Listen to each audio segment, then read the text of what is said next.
Hi everyone. మీకు last వీడియోలో నేను బ్లాక్ చైన్ ఫార్మేషన్ ఎలా జరుగుతుంది, మళ్ళీ బ్లాక్ చైన్ ఎందుకు ఇమ్యూటబుల్ అని ఎక్స్ప్లెయిన్ చేశాను.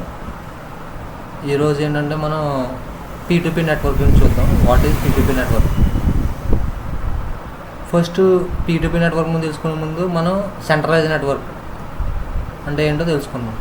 ఫర్ ఎగ్జాంపుల్, ఇప్పుడు 4 క్లయింట్స్ ఉన్నారు. ఈ డయాగ్రామ్ చూడండి. ఈ క్లయింట్ ఏంటంటే డేటా అనేది యాక్సెస్ చేయాలనుకుంటున్నారు. ఫర్ ఎగ్జాంపుల్, మీరు సోషల్ నెట్వర్క్ వాడుతున్నారు. సోషల్ నెట్వర్క్ వాడినప్పుడు మీరు లాగిన్ అయ్యి తర్వాత అందులో పోస్ట్స్ అనేది స్క్రోల్ చేస్తుంటారు కదా. ఆ స్క్రోలింగ్ అనేది ఇక్కడ ఆల్రెడీ డేటాబేస్లో స్టోర్ అయి ఉంటుంది సర్వర్లో కదా. ఆ సర్వర్ నుంచి ఆ డేటా అనేది మనం రిక్వెస్ట్ చేస్తే ఆ డేటా మనకి మన డివైస్లో అపియర్ అవుద్ది. సో ఇప్పుడు ఫర్ ఎగ్జాంపుల్, అదే ఒక పోస్ట్లో సమ్ మెలీషియస్ లింక్స్ పెట్టి, అంటే ఒక యూజర్ పోస్ట్ చేశాడు కాబట్టి దాన్ని మోడిఫై చేసి ఒక హ్యాకర్ దాన్ని క్లయింట్కి పంపాడు అనుకోండి. దానివల్ల ఆ డేటా అనేది మాల్ఫామ్ అయిన తర్వాత ఆ డేటా మీద క్లిక్ చేసినప్పుడు క్లయింట్ వాళ్ళ క్రెడెన్షియల్స్ లాస్ అవ్వడం లేదా రిస్క్ అనేది ఉంది కదా. సో ఇందులో ఏంటంటే సెంట్రలైజేషన్. ఇప్పుడు మీకు డేటా ఎక్కడి నుంచి కావాలన్నా మనం ఒక సర్వర్ నుంచి యాక్సెస్ చేయగలం. అది ఎవరి అండర్లో ఉంటుంది? ఫర్ ఎగ్జాంపుల్ ఫేస్బుక్ కంపెనీ అండర్లో ఉంటుంది ఆ సర్వర్ యాక్సెస్ అనేది, అండ్ స్టోరేజ్ అనేది. ఇప్పుడు ఆ స్టోరేజ్లోనే హ్యాకర్ అనేవాడు డేటా మోడిఫై చేసి, ఇప్పుడు క్లయింట్ రిక్వెస్ట్ చేసిన డేటాలో మాల్ ఫార్మ్ డేటా వచ్చిందనుకో. ఫర్ ఎగ్జాంపుల్, ఆ క్లయింట్ ఆ డేటాతో ఇంటరాక్ట్ అయ్యాడనుకో, మేబీ సమ్ రిస్క్ అనేది ఉంటుంది కదా. అంటే డేటా లూజ్ అవ్వడం, మేబీ ఫైనాన్షియల్గా కానీ లేదా పర్సనల్ డీటెయిల్స్ లీక్ అవ్వడం పబ్లిక్కి, ఇలా జరగవచ్చు కదా. ఇది ఏంటంటే సెంట్రలైజేషన్, కంపెనీ అండర్లో ఉంది కాబట్టి. అదే మనం కమింగ్ టు ది Web3లో ఏంటంటే డిస్ట్రిబ్యూటెడ్ P2P నెట్వర్క్. డిస్ట్రిబ్యూటెడ్ అంటే ఆల్రెడీ మీకు ఎక్స్ప్లెయిన్ చేశాను డిస్ట్రిబ్యూటెడ్ అంటే ఏంటి అని ప్రీవియస్గా స్టార్టింగ్ వీడియోస్లో. మీకు డౌట్ ఉంటే ఆ వీడియోని ఒకసారి రిఫర్ చేయండి. ఇప్పుడు డిస్ట్రిబ్యూటెడ్ P2P నెట్వర్క్ అంటే ఏంటంటే, ఇప్పుడు ఇక్కడ ABCDEF అని ఉన్నాయి కదా, ఇవన్నీ పీర్స్. P2P అంటే పీర్ టు పీర్. ఇది పీర్ అనొచ్చు లేదా నోడ్ కూడా అనొచ్చు, వాట్ వి కాల్.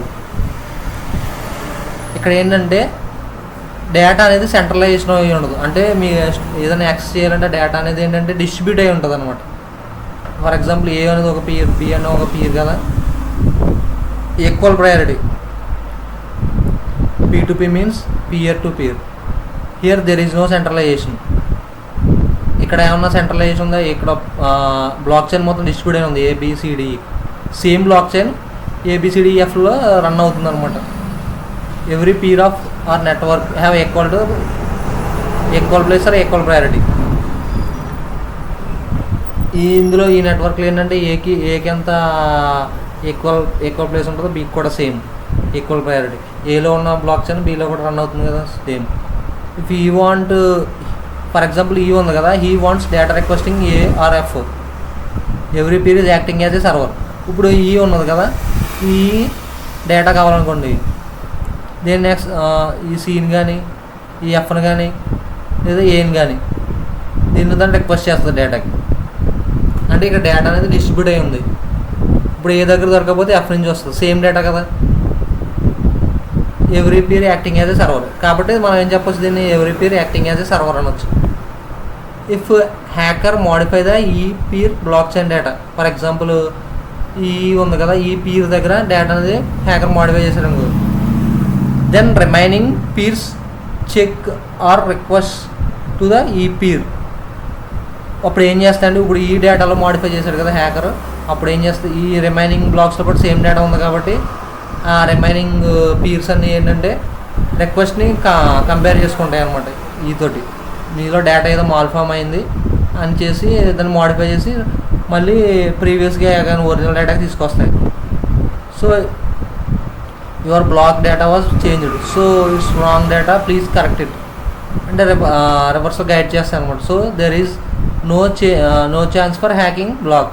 సో దీన్ని బట్టి మనం ఏం చెప్పగలం, అది ఒకవేళ మోడిఫై అయినా రిమైనింగ్ పీర్స్ తోటి కమ్యూనికేట్ అయ్యి డేటా చేంజ్ అయిందని ప్రీవియస్ స్టేట్కి తీసుకొస్తాయి అనమాట. దీన్ని బట్టి ఏంటంటే హ్యాకింగ్ అనేది, బ్లాక్ చైన్లో హ్యాకింగ్ అనేది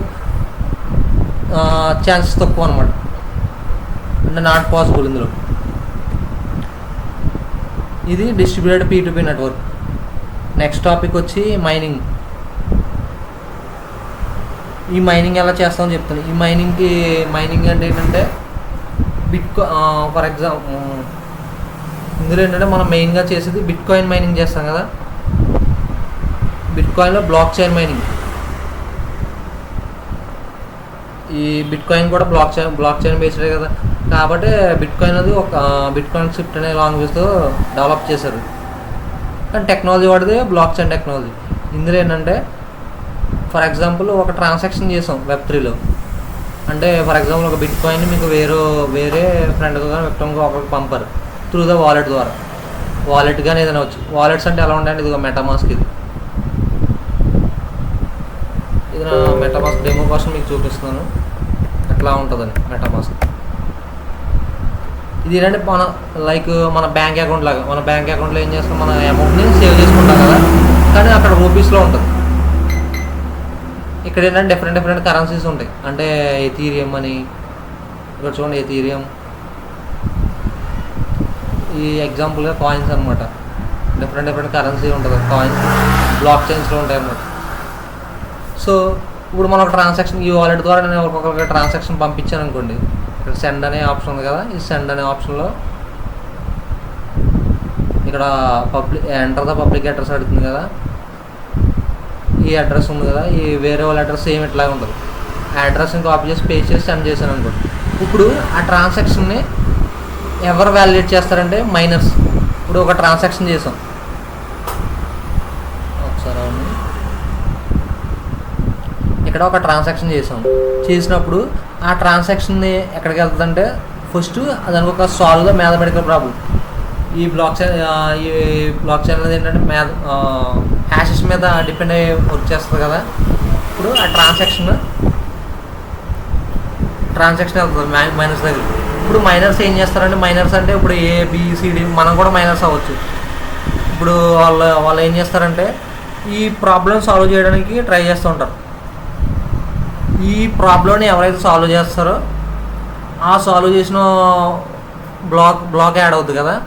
ఆ బ్లాక్ యాడ్ అయిన తర్వాత రిమైనింగ్ మైనర్స్ ఉంటారు కదా, అంటే ఎవరు ఫైండ్ అవుట్ చేయదు, వాళ్ళు ఏం చేస్తారంటే ఈ బ్లాక్ని మైనర్ ఫైండ్ అవుట్ చేసిన బ్లాక్ని వెరిఫై అండ్ వ్యాలిడేట్ చేస్తారన్నమాట.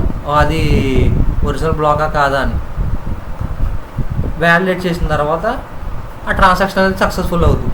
ఇప్పుడు ఎవరైతే ఆ మైనర్ ఉంటారు కదా, ఈ మైనర్ ఎవరైతే సాల్వ్ చేశారో వాళ్ళకి బ్లాక్ రివార్డ్ అనేది యాడ్ అవుతుంది. అంటే ఇప్పుడు బిట్కాయిన్లో చేశారు ఒక ట్రాన్సాక్షన్, మీకు కొంత బిట్కాయిన్ అనేది ట్రాన్సాక్షన్ ఫీజు కింద మీకు యాడ్ అవుతుంది అనమాట, రివార్డ్ కింద. అది దాని మీనింగ్. ఇప్పుడు మీకు ఎగ్జాంపుల్గా చెప్తాను. If you did a transaction then the transaction go to the miner pool. దీన్ని ఏమంటారంటే మైనర్స్ పూల్ అనమాట. ఈ సాల్వ్ మ్యాథమెటికల్ ప్రాబ్లం ఉన్నది, ఇదన్నీ సిస్టమ్స్ అన్ని కలిపి మనం మైనర్స్ పూల్ అంటాం. అంటే గ్రూప్ ఆఫ్ మైనర్స్ అనమాట. They are try to solving the mathematical problem for next block generation. ఇప్పుడు మనం ట్రాన్సాక్షన్ చేసాం కదా, ఆ ట్రాన్సాక్షన్ చేసిన ఒక బ్లాక్లో ఎగ్జిక్యూట్ చేయాలి కదా. అప్పుడు మైనర్స్ ఏం చేస్తారంటే ఆ బ్లాక్ యొక్క హ్యాష్ ఫైండ్ అవుట్ చేసి దాన్ని సాల్వ్ చేస్తాక ట్రై చేస్తూ ఉంటారు అన్నమాట mathematical problem.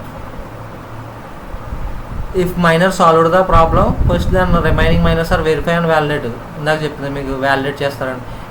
If it's legitimate then the block add to the blockchain then some cryptocurrency rewarded to the miner. And ఆ సాల్వ్ చేసిన వాళ్ళకి మా క్రిప్టో కరెన్సీ ఇస్తారు రివార్డ్ కింద. Who solved the problem miners like people who want to miner to B.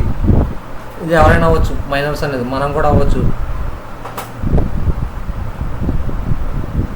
Have some proceedings here, not only minus verify the solved problem, there is include the nodes of the blockchain and who did the transaction.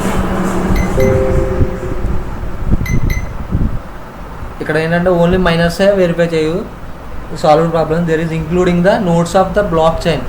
ఈ blockchains ఉంటాయి కదా, blockchains కూడా verify చేసుకుంటే who did that and who did the transaction.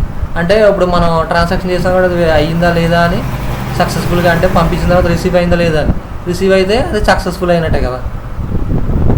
I know you have some questions on your mind. What is the mathematical problem? మీకు doubt రావచ్చు ఏంటంటే mathematical problem ఏంటి, who is miners అని ఏంటి. వాటి గురించి ఏంటంటే మీకు కమింగ్ వీడియోస్లో అర్థమవుతుంటుంది. ఇంకా మైనర్స్ అంటే ఏంటి, మ్యాథమెటికల్ ప్రాబ్లమ్స్ ఏముంటాయి, ఎట్లా ఉంటాయి, ఏ బ్లాక్స్లో ఏముంటాయి, ఇంకా మెల్లమెల్లగా వెళ్ళే కొద్దీ మీకు క్లియర్గా వస్తుంది. కాకపోతే మీకు ఒక ఐడియా వచ్చి ఉంటుంది అంటే బ్లాక్ చైన్ మైనింగ్ ఏంటి, ఒక అని బేసిక్గా. మీకు ఏమైనా డౌట్స్ ఉంటే కామెంట్ సెక్షన్లో అడగండి, నేను ఎక్స్ప్లెయిన్ చేస్తాను.